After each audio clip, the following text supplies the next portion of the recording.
Hey everyone, Annika Godlewski here with another week on Maximum Storytelling. I am so excited that it is Friday. It is normally we do these on Wednesday, and this week we just had to push it back just a little bit. So ready for the weekend. But this week I wanted to chat about how to use nostalgia to make your videos way more interesting. So we all think, there's so many different ways that you can do this, but we all like to think back to our childhoods. We all like to think back to, you know, what could be considered simpler times or slower times, or just different times when things were quieter, not so crazy. So using nostalgia can be something as vast as um, making a video of your grandma's, favorite pancakes. Making a video of you making your grandma's famous pancakes, or it could be something as simple as going around your office and asking all of the people who work for you what their favorite, what their favorite car was that they ever drove, like their first car that they ever drove. Again, anything that has to do with the past, anything that has to do with warm, fuzzy feelings of, places or people or foods or items, when you're talking about the past, really has a way of pulling at people's heartstrings, mostly because we all have those memories, right? We all have fond thoughts about a different time. And so whether it's a client, whether it's a colleague, whether it's an employee or a friend or a family member who might be watching your videos, they're going to be able to find some sort of connection to um, a little bit of chatter on something from the past.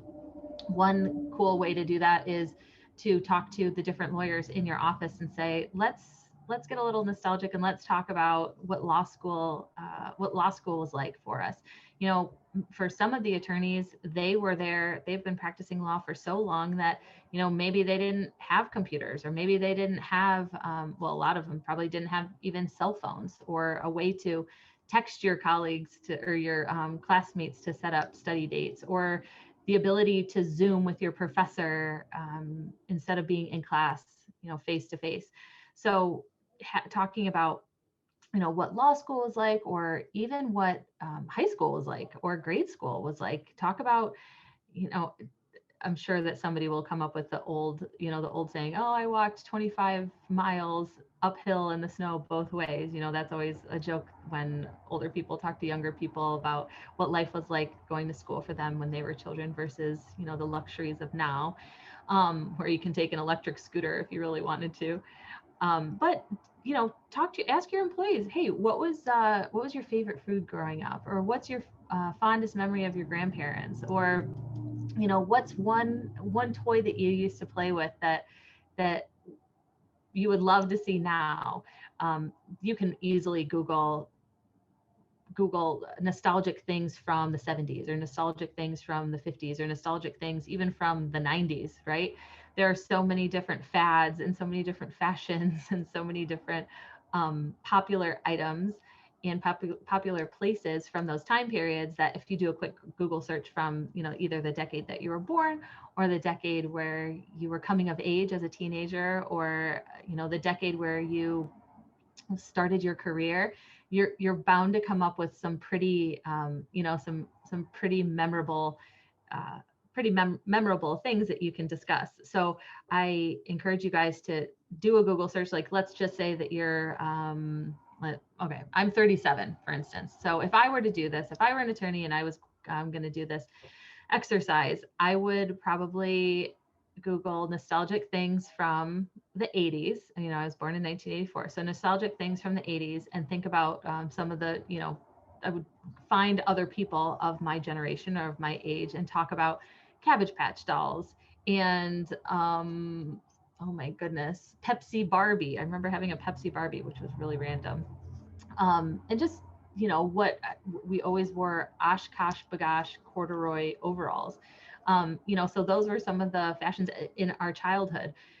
We would ride our bikes everywhere, and it didn't matter if, you know, the parents were home or the parents weren't home, you just followed, you went to whatever yard there was a bunch of bicycles, and that's where you played, and you didn't have to come in until later on at night.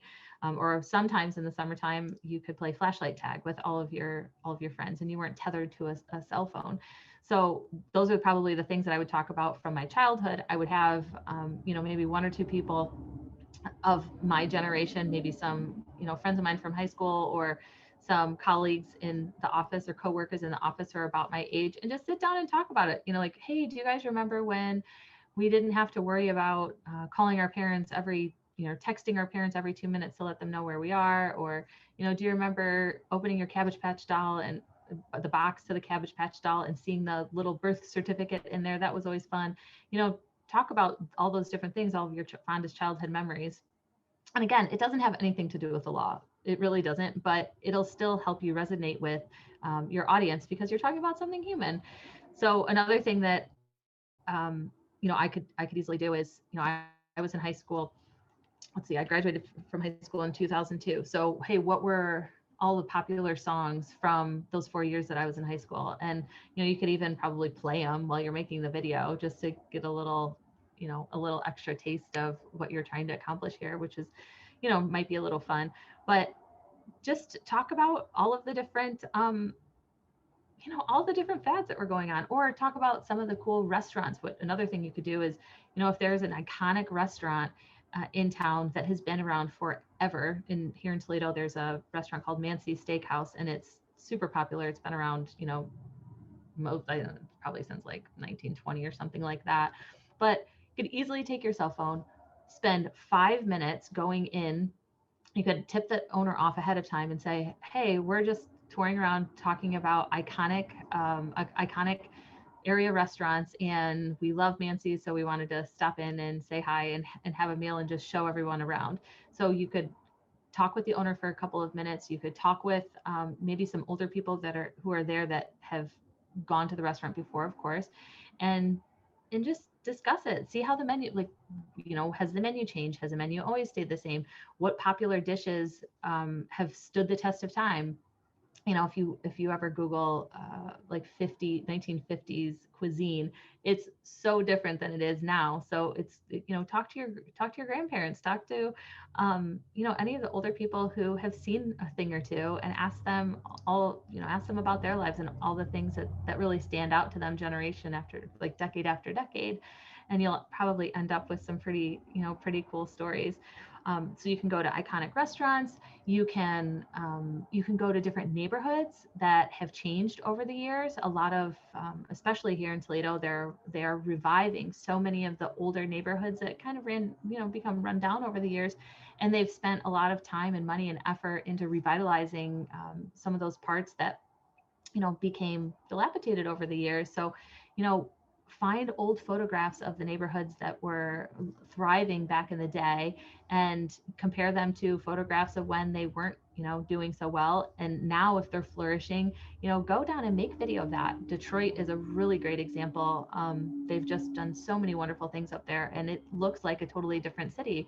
So if you can capture that nostalgic feeling by discussing what it was like when you were growing up, and maybe touching on the downtime that they had, and then what is being done now to make it even better, that's going to really make an impression on your audience. But it also gives you the opportunity to reach out to all of those people who have a hand in revitalizing that area, whether it's the city, or maybe your local city councilman or woman, maybe it's a builder, or a contractor, or some sort of nonprofit organization that's really trying to focus on bringing life back into that neighborhood.